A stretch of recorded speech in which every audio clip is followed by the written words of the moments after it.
जय जगन्नाथ। जगन्नाथ जी महाराज की कृपा आप पर बनी रहे।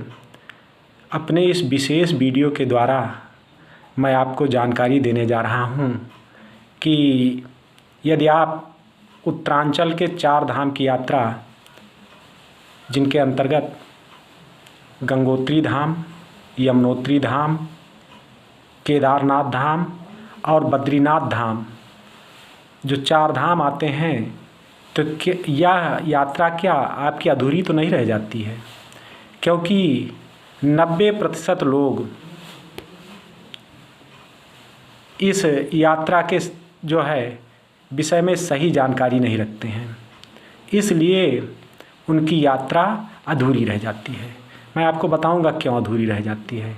चूँकि उत्तरांचल की यात्रा हरिद्वार से शुरू होती है, गंगा माँ के स्नान करके यात्रा शुरू करते हैं, ऋषिकेश धाम जाते हैं और ऋषिकेश होते हुए सबसे पहले जब गंगोत्री धाम की यात्रा करते हैं तो इसी धाम में आपकी यात्रा अधूरी रह जाती है, शुरुआत में ही गड़बड़ हो जाता है।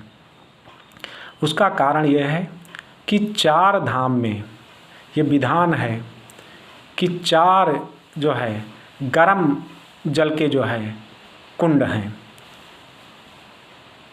जो गंगोत्री धाम जाते समय रास्ते में कुंड पड़ जाता है, गर्म धारा का, गर्म जल का कुंड, जिसे गर्भ कुंड के नाम से जानते हैं, जो गंगनानी में रास्ते में ही स्थित है।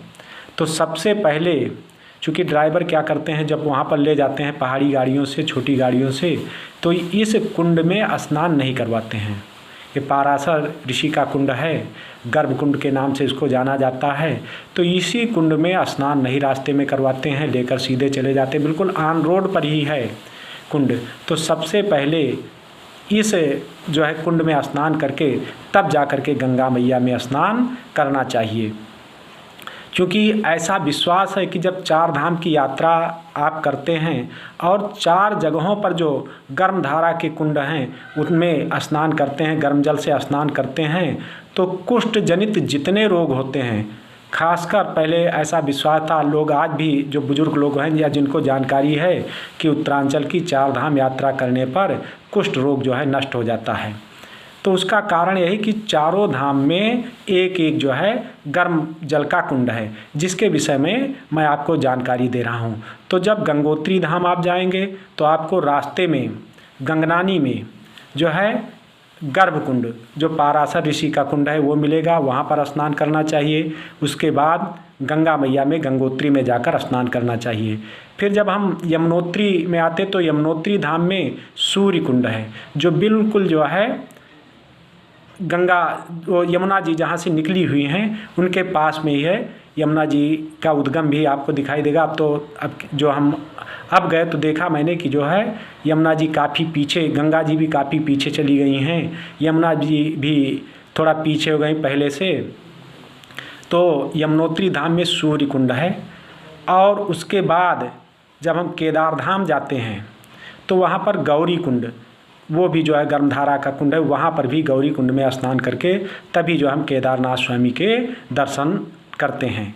और उसके बाद जब बद्रीनाथ आते हैं तो बद्रीनाथ धाम में जो है तप्त कुंड के नाम से गर्म जल का जो है कुंड है, उसमें स्नान करने का विधान है। और उसके बाद बद्रीनाथ जी का जो है दर्शन किया जाता है। तो इस तरह से कोई भी व्यक्ति जाता है जिसे जानकारी नहीं होती है, तो चाहे वो पंडा आपको ले जाएं, चाहे वहीं के बस से आप खुद जाते हैं, तो गंगनानी का जो गंगोत्री धाम का जो गर्मधारा का कुंड है, पाराशर ऋषि का कुंड है, जिसे गर्भ कुंड कहते हैं, उसका स्नान नहीं हो पाता है। और इस तरह से आपकी जो है 4 धाम की यात्रा अधूरी रह जाती है। तो जब भी आपको सौभाग्य मिले, आपके जो है पूर्ण कर्म उदय हों, आप 4 धाम की यात्रा जो है करने जाएं उत्तरांचल की, तो ज़रूर जो है गर्भकुंड में भी स्नान करें। जय जगन्नाथ।